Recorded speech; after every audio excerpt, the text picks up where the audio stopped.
দেখছেন আইএসজি বাংলার। এই মুহূর্তে আপনাদের সঙ্গে রয়েছে আমি ইনজামুল হক গাইন। আর এই মুহূর্তে আমি আছি ভাঙড় বিধানসভার শানপুকুর অঞ্চলে। তো এই মুহূর্তে আমাদের সঙ্গে একজন কাকা রয়েছে। কাকা, 26শে ভাঙড়ে কাকে চান? দেখুন, মানুষ এখন একটা বিষয় চাইছে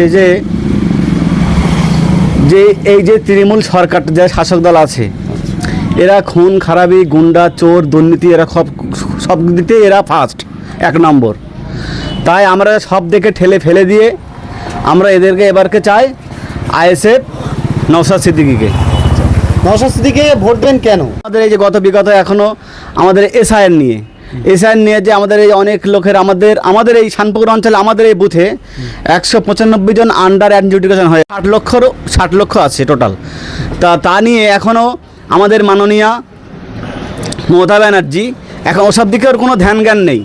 ওর একটাই, ও কি করে আবার সামনে মুখ্যমন্ত্রী কি করে পাবো, কি করে মানুষের 500 টাকা বাড়িয়ে দিয়ে, কীভাবে ইমাম সাহেবদের ভাতা 500 টাকা বাড়িয়ে দিয়ে, মানে ও শুধু ভাতায় চলছে, বুঝলেন? ওর কোনো এইসব ওর উন্নয়ন, কোনো চাকরি নেই, নেই। আমাদের নওশাদ সিদ্দিকীর এই গুণটা দেখুন, যে এ সমস্ত চাকরি নিয়ে, মানুষের কাছে যাওয়া পাওয়া নিয়ে সব কিছুই নওশাদ সিদ্দিকীর এর গুণটা আছে। এবং এখনও পর্যন্ত আমাদের নওশাদ সিদ্দিকী আমাদের এখানে এখনও বিধায়ক উনি আছেন। তো ওখানে হাইকোর্টে এখনও কেস চলছে, কালকে ওনার রায় হবে এই আন্ডার অ্যাডজুডিকেশন সম্পর্কে।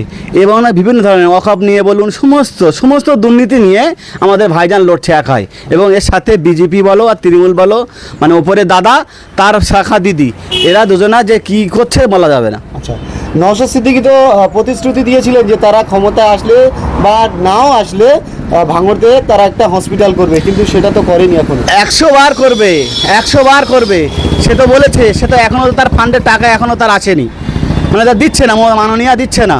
এবং সে অলরেডি তার গাঁঠির পয়সা থেকে বিভিন্ন অঞ্চলে, শুধু এটা শানপুকুর নয়, শানপুকুর ছাড়া আমাদের এই ভাঙড়, টোটাল ভাঙড় 1, 2 মিলে 13টা অঞ্চল আছে। 13টা অঞ্চল নিয়ে আপনি যখন আমার এখানে ঘুরছেন, সারা অঞ্চলে ঘুরে দেখবেন, কোথাও লাইটের ব্যবস্থা আছে, কোথায় ঢালাই রাস্তা করছে, অনেক কিছু করছে। তা সত্ত্বেও আপনি যে বলছেন হসপিটালও অবশ্যই করবে, উনি হেরে গিয়েও হসপিটাল করবে, এটা আমাদের বিশ্বাস, ও করবেই। ধন্যবাদ। তা 26শে ভাঙড়ে কাকে চান? ভাঙড়ের মানুষ যাকে চাইবে আমরাও তাকে চাইবো। আমি নওশাদ সিদ্দিকীর লোক।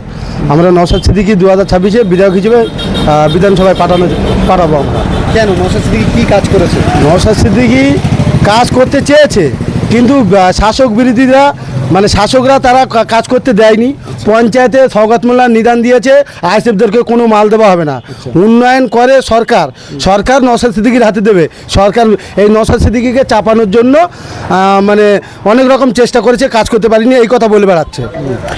নওশাদ সিদ্দিকী তো প্রতিশ্রুতি দিয়েছিল যে ভাঙড়ে যদি তারা যেতে তাও একটা হসপিটাল করবে, যদি নাও যেতে তাও করবে। ঠিক, নওশাদ সিদ্দিকী ভাইজান হসপিটাল করার জন্য জায়গা খুঁজছে, আমাদের কাছে খবর আছে। আচ্ছা, জায়গা খুঁজছে, জায়গা খোঁজ পেলে হসপিটাল অবশ্যই হবে।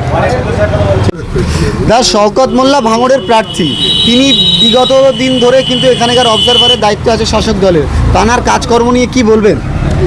দেখুন, শাসক সবসময় চোখ রাঙিয়ে চলে। ঘর দেবো না নিদান দিচ্ছে, শানপুকুর অঞ্চল, ভোগালী অঞ্চল, পোলেহাট অঞ্চল ঘর বন্ধ করে দিয়েছে। শওকত মোল্লা ভাঙড়ে এসে অরাজকতা সৃষ্টি করেছে।